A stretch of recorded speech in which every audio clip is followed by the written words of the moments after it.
Nous sommes là pour vous dire que nous croyons à Ali Bongo Ondimba.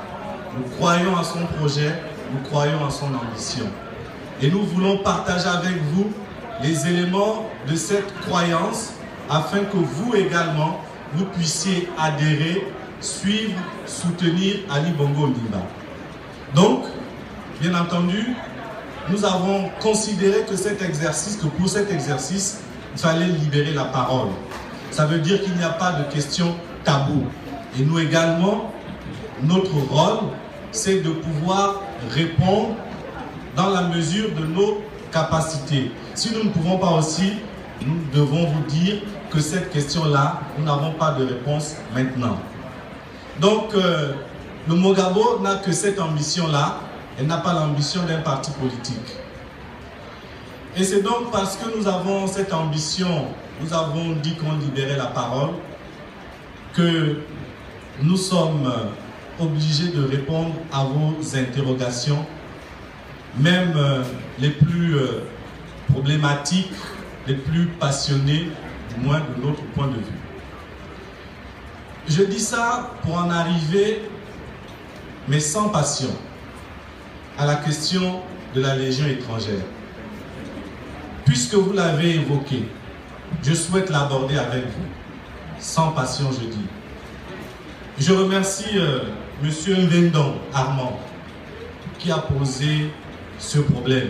Et je voudrais le croire et comprendre,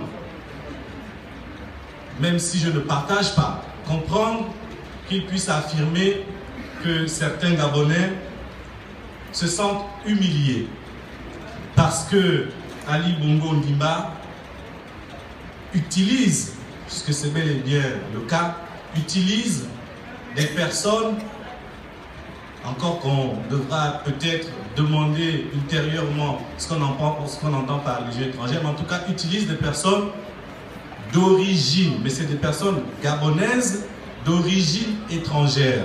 Je crois que c'est de cela dont il s'agit.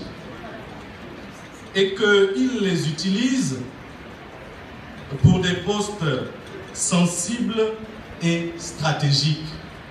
Donc, comme j'ai dit une fois de plus, abordons la question sans passion. Chers amis, chers parents, chers frères, de quoi s'agit-il? C'est quoi la Légion étrangère et pourquoi elle focalise tant l'attention? Je voudrais vous dire que il faut comprendre, lorsqu'Ali Bongo Ondimba a présenté son projet au peuple gabonais, dans sa façon de faire, il nous l'a tous dit, pour ceux qui ont bien voulu comprendre, mais nous vous le disons aujourd'hui. Le paradigme a changé. Le plus important pour Ali Bongo Ondimba, ce qu'il a promis au peuple gabonais, c'est que à l'horizon 2025, il lui faut faire de ce pays qu'on appelle le Gabon un pays émergent. Et cette promesse qu'il fait au peuple gabonais, il a besoin de tous les instruments, de toutes les stratégies pour y arriver.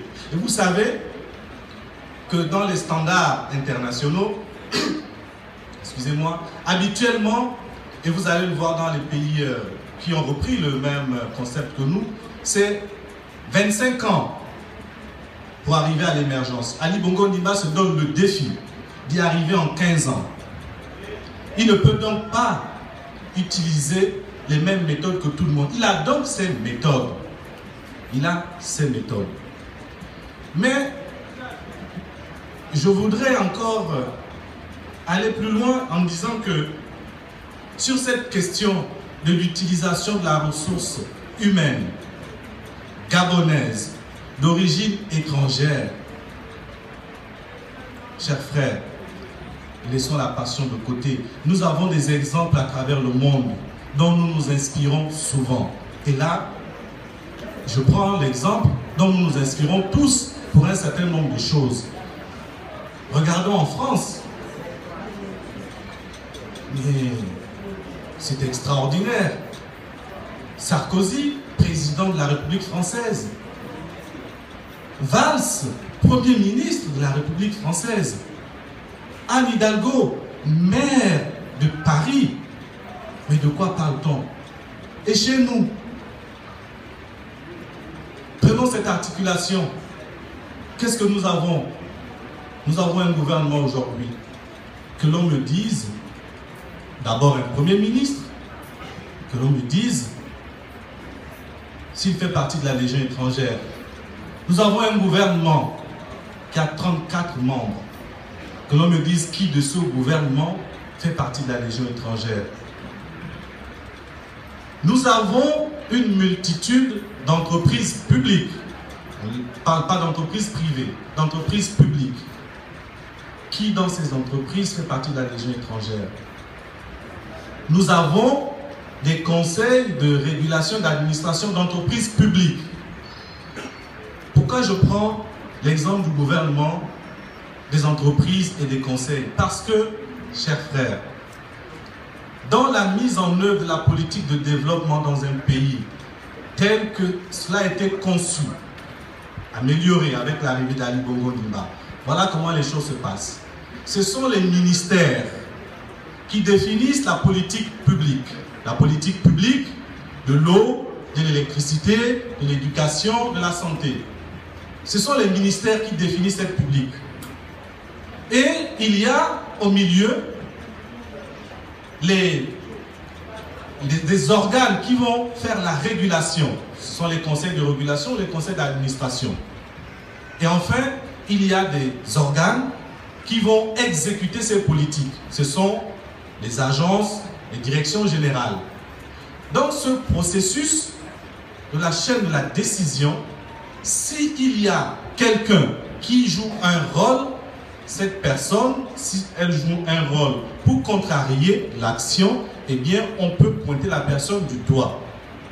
Et donc, dans tout ce schéma, si nous avions là-dedans ce que vous appelez, parce que ce n'est pas mon cas, mais je respecte, ce que vous appelez la Légion étrangère, et que cette Légion bloque le processus de mise en œuvre de la politique du président, peut-être alors y aurait-il un problème et nous le décrirons, nous le pointerons du doigt. Au niveau qui est le mien, je ne crois pas savoir qu'il y a un problème. Que reste-t-il? Que reste-t-il? Il nous reste, vous, moi, tout le monde, il nous reste, dans la façon de chacun d'entre nous de travailler, la possibilité, mais de choisir qui peut être son collaborateur.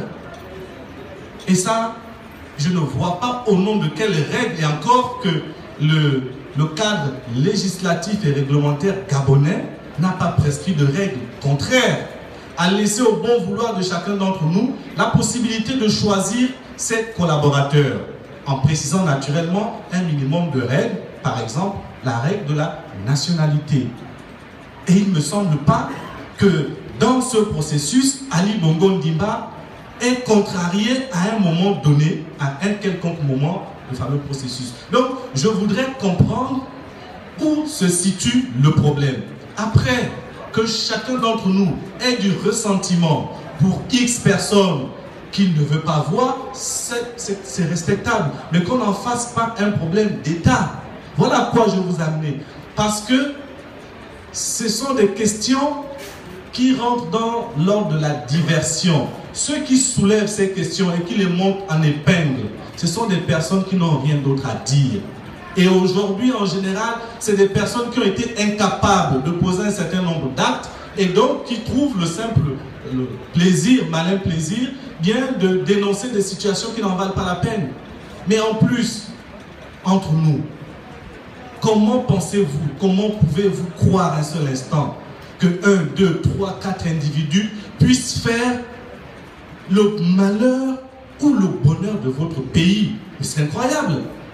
Comment pouvez-vous vouloir donner autant de pouvoir à 1, 2, 3, 4, je ne sais pas combien ils sont, quand vous parlez de légion étrangère? C'est quand même incroyable.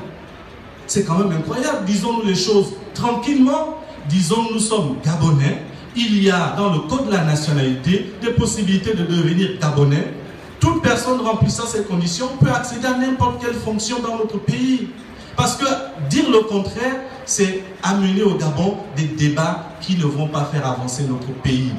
Et je vous dis que ceux qui montent ces débats en épingle, ils ne sont pas pour le progrès de notre nation. Parce qu'aujourd'hui, plus qu'hier, aucune nation ne peut se construire avec des ressortissants issus à l'origine uniquement de ses propres nationaux. Ce n'est pas possible. Il y a les mariages. Nous avons parmi nous des personnes qui sont mariées à des hommes, à des femmes d'origine étrangère. Mais ces enfants, qu'est-ce qu'on en fait? Quelle nation voulons-nous bâtir? Quel exemple voulons-nous donner? Non, chers compatriotes, sur cette question de la Légion étrangère, je vous en conjure, le débat ne mérite pas d'être mené. Parce que c'est de la distraction. La distraction par ceux dont comment vais-je dire, le sport favori est devenu celui de la critique stérile. Et j'entends d'autres sujets de distraction qui s'élèvent. Vous allez voir, bientôt peut-être vont-ils oublier celui-là parce que maintenant, j'entends là, vous avez entendu comme moi, que des personnes qui sont aujourd'hui dans le camp d'en face, qui étaient au PDG dans la majorité, disent que ce sont elles qui vont représenter l'alternance. Vous voyez, l'alternance. L'alternance parce que quoi? Ils sont restés 25 ans, ils pensent que l'alternance, c'est continuer à faire avec eux simplement parce qu'ils ont changé de côté. C'est ça l'alternance, d'après eux. Non, vous voyez, ce sont des sujets de distraction. Et ils sont en train de nous dire que voilà, maintenant, on doit changer le corpus législatif en légal, organisant les élections dans notre pays parce que telle chose n'est pas bonne. Mais mes chers frères, c'est eux qui ont mis en place ce système. C'est eux qui ont fait les accords de Paris, qui ont changé toutes les lois. Quand ils étaient de l'autre côté pour garder le pouvoir, ils ont fait tout ça.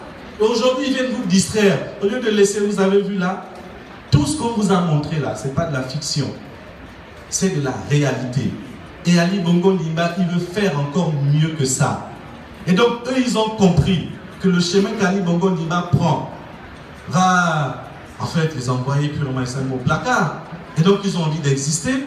Parce que, imaginez si Ali Bongo Ondimba réussit à faire de ce pays, et il le fera, Inch'Allah, un pays émergent. Mais qu'est-ce qu'ils viendront vous dire? Parce qu'un pays émergent, c'est que vous aurez les conditions essentielles, les conditions de base de la vie, permettant à chacun le bien-être. Donc, si ces conditions sont réalisées, qu'est-ce qu'il leur reste? Rien. Donc, tout ce qu'ils veulent faire, eh bien, c'est de nous distraire, c'est de vous distraire pour aller dans des arrangements politiques, politiciens, mais sur votre dos. Parce que si aujourd'hui Ali Bongo Ondimba décide que, parce qu'il braille, il va s'asseoir avec eux, sachez que l'argent qui est en train de faire les projets de notre pays, eh bien cet argent, on va le leur donner et les projets ne seront plus faits. Voilà ce qu'ils cherchent aujourd'hui, c'est d'empêcher simplement qu'on fasse pour qu'ils trouvent une tribune. Donc, chers frères, ne vous laissez pas abuser, ne nous laissons pas abuser. Toutes ces questions qui sont évoquées, nous pouvons les aborder, mais sans passion, et avoir le courage de dire que ces gens d'en face, aujourd'hui, ils sont purement et simplement, pour beaucoup, des has-been. Je vous remercie.